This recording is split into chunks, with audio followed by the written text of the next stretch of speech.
नमस्कार दोस्तों, मैं अमित कुमार पांडे क्लासेस से आज आप सभी के बीच उपस्थित हुआ हूँ। क्लास 9th फिजिक्स का एक चैप्टर चल रहा है इलेक्ट्रिसिटी, उसको लेकर मैं आपको बता दूं कि अभी जो चैप्टर 1 इलेक्ट्रिसिटी जो चल रहा है, इसके ऊपर मैं 4-5 वीडियो पहले बना चुका हूँ, है ना। और जो नेक्स्ट टॉपिक है उसके बारे में आज हम लोग पढ़ने वाले हैं। तो जिन बच्चों ने अभी तक इसका प्रीवियस वीडियो नहीं देखा है, आप निश्चित रूप से देख लें, तब आप इस पर आए ताकि आपको और अच्छे से समझ में आ सके, ठीक है। और आपसे एक अनुरोध होगा कि आप इस चैनल को सब्सक्राइब कर दें ताकि मेरे द्वारा कोई भी वीडियो अपलोड होता है तो सबसे पहले आपके पास पहुंचे। बेल आइकन भी दबाएं, है ना। और वीडियो देखने के बाद ज़रूरतमंद बच्चों के पास इसे ज़रूर शेयर करें, ठीक है ना। चलिए तो हम लोग देखते हैं रेसिस्टेंस के बारे में। देखिए रेसिस्टेंस है क्या, इसके बारे में हम लोगों ने पढ़ चुका है। जो रेसिस्टर्स के बारे में जो हम लोगों ने पढ़ा था वही रेसिस्टेंस है, मैं आपको बता चुका हूँ, ठीक है ना।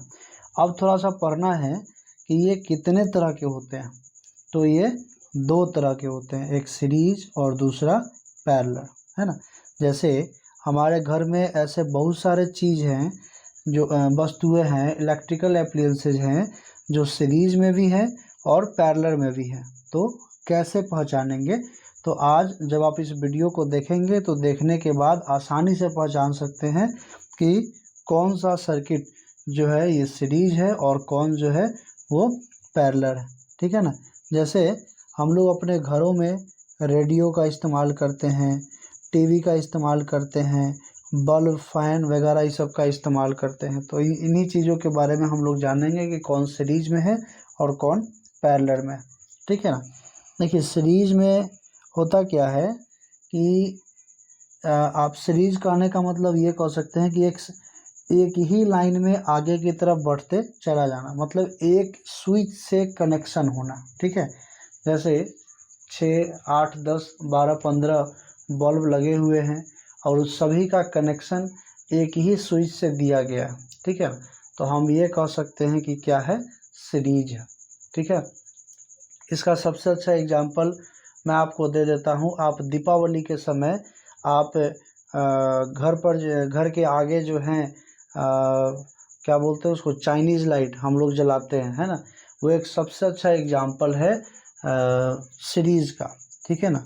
और पैरेलल की अगर बात करें तो पैरेलल में एक स्विच से कनेक्टेड नहीं होता है, उसमें बहुत सारे स्विच होते हैं, ठीक है ना। जैसे सबसे अच्छा एग्जांपल मैं आपको पैरेलल का दे दूं कि आपका घर का जितने भी इलेक्ट्रिकल अप्लायंसेज होते हैं वो सब अलग अलग स्विच से कनेक्टेड होते हैं, ठीक है ना। इसका मतलब आप ये कह सकते हैं कि वो पैरेलल कॉम्बिनेशन है, ठीक है। तो उम्मीद है आपको एग्जांपल से थोड़ा सा समझ में आ गया होगा कि कौन सीरीज है और कौन पैरेलल है, ठीक है। थोड़ा सा और आगे हम लोग बढ़ते हैं। क्या कर रहा है, if we want to increase the total resistance then the individual resistance are connected in series। अगर हम चाहते हैं कि रेसिस्टेंस बढ़ जाए, है ना, प्रतिरोध जो है वो बढ़े, तो individual resistance are connected in series.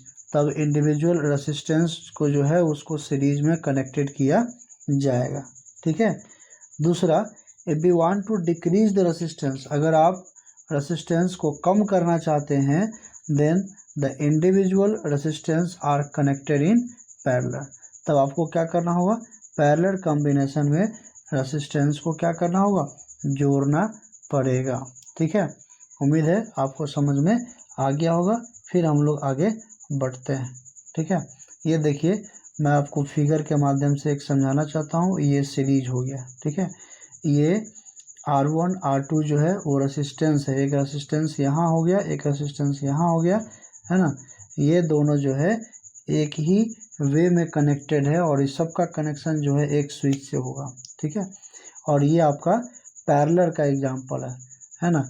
ये R1 है, ये R2 है, पैरेलल वे से इसका हम ये कह सकते हैं कि स्विच अलग अलग होगा और पैरेलल वे में कनेक्टेड होता है। देखिए इसमें क्या कर रहा है, when 2 or more resistance are connected end to end continuously they are said to be connected in series, मतलब इंड टू इंड लगातार अगर कनेक्टेड है ना, तो उसको हम लोग कह सकते हैं कि ये सीरीज में है। ठीक है। दूसरा, when two or more resistance are connected between the same two point they are said to be connected in parallel, है ना। जब दो या दो से अधिक रेसिस्टेंस सेम टू पॉइंट पे कनेक्टेड हो तब हम लोग कह सकते हैं कौन सा है, पैरेलल। ठीक है ना। जैसे यहाँ देखिए R1 R2 ये दोनों जो है यहाँ B पॉइंट पर जाके कनेक्टेड है ना, इधर A पॉइंट पर जाके कनेक्टेड है ना, सेम टू पॉइंट पे जाके कनेक्टेड है। तो इस तरह से हम लोग क्या कह सकते हैं, ये हमारा पैरेलल कॉम्बिनेशन है। ठीक है। चलिए आगे बढ़ते हैं, थोड़ा सा पढ़ना है law of combination of resistance in series के बारे में और law of combination of resistances in parallel के बारे में, है ना। जैसे मैं आपको बता दूं कि इसमें क्या कर रहा है, लॉ ऑफ सीरीज के बारे में, the combined resistance of any number of resistance connected in series is equal to the sum of individual resistance, है ना। जैसे अगर सीरीज की बात करें, अगर आपको रेसिस्टेंस निकालना है तो उसके लिए आपको R1 R2 R3, है ना, जितना आपका प्लस में होते हुए जाएगा, जितना, जैसे मैंने आपको एग्जांपल बताया था ये वाला, इसमें R1 है, R2 है, ऐसे R3 R4 R5 जितना वो आगे बढ़ते चला जाएगा। अगर सीरीज की बात है तो हम सभी को जोड़ के रेसिस्टेंस निकाल सकते हैं। ठीक है ना। ठीक है। उसके बाद अगर पैरेलल की बात हो, the reciprocal of combined resistance of a number of resistance connected in parallel is said to be the sum of the reciprocal of the individual resistance. और अगर वो पैरेलल में हो तो रेसिस्टेंस का रेसिप्रोकल होता है, जैसे करने का मतलब है ये 1/r हो जाएगा, तो ये इक्वल टू 1/r1 प्लस में 1/r2 प्लस में 1/r3 ऐसे ही प्लस होते हुए चला जाएगा। ठीक है ना। तो ये हमारा resistance law of combination of resistance in parallel है। ठीक है। उम्मीद है आपको समझ में ये आ गया होगा। हम लोग आगे पढ़ेंगे कि ये सीरीज और पैरेलल दोनों में क्या एडवांटेज है और क्या डिसएडवांटेज है ना।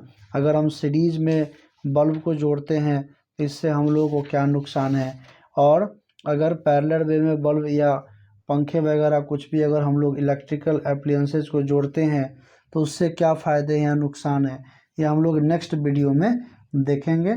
ठीक है ना। तो आज के लिए बस इतना ही, फिर हम लोग मिलते हैं नेक्स्ट वीडियो में।